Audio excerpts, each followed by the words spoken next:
বিশ্বনবী তাহাজ্জুদের সময় দাঁড়িয়ে যেতেন ছোট্ট একটা ঘরে, চাটাইয়ের উপরে বিশ্বনবী মা এসে শুতেন, গাদাগাদি করে জায়গা নাই। মাঝরাতে বিশ্বনবী তাহাজ্জুদের জন্য দাঁড়াতেন, আল্লাহু আকবার বলে দাঁড়িয়ে যেতেন, নামাজ শুরু করে দিতেন।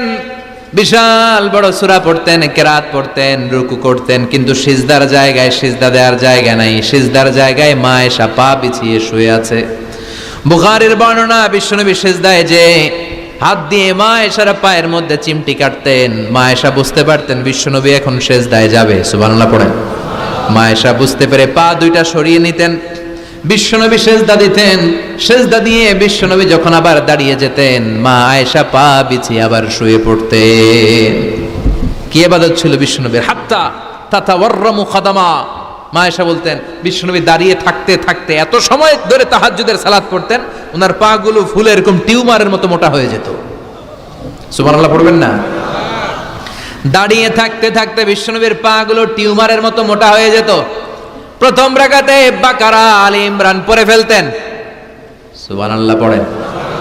বিশ্বনবীর পা যেন ফেটে যাবে, এভাবে হাত বেঁধে দাঁড়িয়ে থাকতে থাকতে বিশ্বনবীর হাতগুলো বাঁকা হয়ে যেত, ব্যথা হয়ে যেত। বিশ্বনবী তখন হাত দুইটা ছেড়ে দিতেন। আবার যখন এনার্জি ফিরে পেতেন, যখন বিশ্বনবীর ভাল লাগতো, আবার হাত বাঁধতেন। পড়েন সুবহানাল্লাহ। তার মানে হাত ছেড়ে দিও নামাজ পড়া যায়। হাত ছেড়ে দিও। মালিকি মাযহাবের কিছু স্কলাররা ওনারা মত নিয়েছে, ওনাদের অনুসারীরা এরসাল করে, আমাদের দেশে কেউ বাদে এইভাবে, কেউ এইভাবে, কেউ এইভাবে। মালিকিরা বাদেই না, কে বাদবই না, কি করবি কর। আছে না নাই? আপনি যদি হজ করতে যান মক্কা মদিনায় এই আমলগুলো দেখতে পারবেন। এটা সুন্নাত একটা আমল। হাত ছেড়ে দিলেও যেখানে সালাত হয়ে যায় ওই জায়গায় কই বাঁধবে এই নিয়ে কিলাকিলি আছে না নাই? উপরে না নিচে, আমিন জোরে না আসতে, আছে না নাই? বিশ্বনবী লম্বা সময় দাঁড়িয়ে তাহাজ্জুদ পড়তেন। তাহাজ্জুদ পড়লে আপনার মর্যাদা বাড়ায় দিবে কে? সাইয়েদনা জিবরাইল বললেন ইন্না শারাফাল মুমিন ফি কিয়ামিল লাইল। বিশ্বনবী বললেন জিবরাইল এসে আমাকে বলে গিয়েছে মুমিনের মর্যাদা তাহাজ্জুদের নামাজের ভেতর। সুবহানাল্লাহ পড়েন। তাহাজ্জুদের নামাজ পড়লে মর্যাদা বাড়ায় দেয় কে? দুই নাম্বার কুরবাতুন ইলাল্লাহ। তাহাজ্জুদের নামাজ পড়লে আল্লাহর সাথে নৈকট্য বাড়িয়ে দেয় কে? আল্লাহর সাথে কানেক্টিভিটি আপনার বেড়ে যাবে। আমাদের দুনিয়াতে সব জায়গায় কানেক্টিভিটি আছে। এমপির সাথে হাত আছে, চেয়ারম্যানের সাথে হাত আছে, ওই এসআই এর সাথে হাত আছে, পুলিশের আইজির সাথে হাত আছে, কিন্তু আল্লাহর সাথে হাতটা নাই। কথা কন। আসল জায়গায় কানেকশন লাগানো দরকার। চিল্লায় বলেন ঠিক কি না? মান লাহুল মাওলা ফালাহুল কুল্লু। যে ব্যক্তি আল্লাহর হয়ে যায় গোটা বিশ্ব তার হয়ে যায়। যে সব জায়গায় যে ধর্ণা দেয় আল্লাহর কাছে ধর্ণা দেয় না, তার কোনো মর্যাদা নাই। আর যে ব্যক্তি সব দিক থেকে মুখ ফিরিয়ে আল্লাহর কাছে যায় গোটা বিশ্বের সবাই তার দিকে তাকিয়ে থাকে। এজন্য সম্পর্কটা লাগাইতে হবে কোন জায়গায়? তার মানে তাহাজ্জুদ পড়লে মর্যাদা বেড়ে যায়, আল্লাহর সাথে সম্পর্ক বেড়ে যায়। বিশ্বনবী বললেন মানহাতুনা আনিল ইসিম। তাহাজ্জুদের নামাজ পড়লে তাহাজ্জুদের নামাজ আপনারে পাপ কাজ থেকে বাধা দিবে। সুবহানাল্লাহ পড়েন। তাহাজ্জুদ যারা পড়ে এরা পাপ কাজ করে না। চিল্লায় কোন ঠিক কি না? 4 নম্বরে মুকাফফিরাতুন লিসাইয়্যাত। পাপ আর অন্যায় যদি কিছু হয়েও থাকে তাহাজ্জুদের নামাজ পড়লে তাহাজ্জুদের নামাজ পাপগুলোরে ধুয়ে মুছে সাফ করে দেয়। এজন্য তাহাজ্জুদ পড়ার দরকার আছে না নাই? ঘুমের আরবিতে কিছু নাম আছে। ঘুমের একটা নাম হচ্ছে আন-নুআস। নুআস মানে ড্রোজিনেস। বাসে বসে আছেন, বাসও ঝুলে আপনিও ঝুলতেছেন, এরকম হয় না? ঝিমুনি, এটার বলে নুআস। আরেকটা হচ্ছে সামান্য হালকা লাইট স্লিপ, সামান্য ঘুম, এটার বলে পাওয়ার ন্যাপ। হালকা হালকা ঘুম, ঘুমও আসছে, আবার কে যেন কথা বলে ওইটাও শোনা যায়, এরকম ঘুম আছে না নাই? এটার বলে সিনা। আরবিতে এটার কি কয়? সিনা। আরেকটা হচ্ছে ভালো ঘুম, এটার বলে নাউম। এটার কি বলে? তাহলে পাইলাম নুআস, সিনা, নাউম। আরেকটা হচ্ছে জন্মের ঘুম।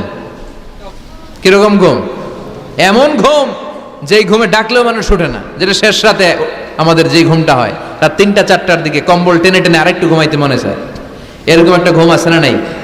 এই ঘুমটাকে আরবিতে বলে হুজুদ। কি বলে? সবাই বলেন।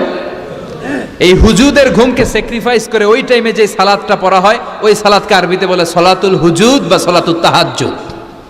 সুবহানাল্লাহ পড়বেন না?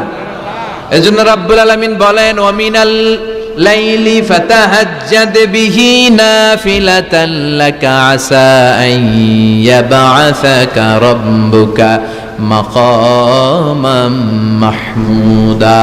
ও নবী, রাত্রিবেলা দাঁড়িয়ে আপনি তাহাজ্জুদের নামাজ পড়েন, আশা করা যায় বিশাল সম্মানিত মহিমান্বিত জায়গায় আল্লাহ আপনারে বসায় দিবে গো নবী। ঠিক কি না? তাহাজ্জুদের সালাত পড়লে মর্যাদা বাড়ায় দেয় কে? মুমিনের বৈশিষ্ট্য, তারা রাত্রিবেলা তাহাজ্জুদের সালাত পড়ে। ইমানদারদের বৈশিষ্ট্য, তারা হলো ফুরসান আন-নাহার রুহবান আল-লাইল। রাত্রিবেলা তাহাজ্জুদের যায় নামাজে কান্নার ঝড় তুলে, দিনের বেলায় ঘোড়া হাঁকিয়ে জিহাদের ময়দানে জিহাদ করে। ঠিক কি না? দিনের বেলায় চলবে কি? জিহাদ।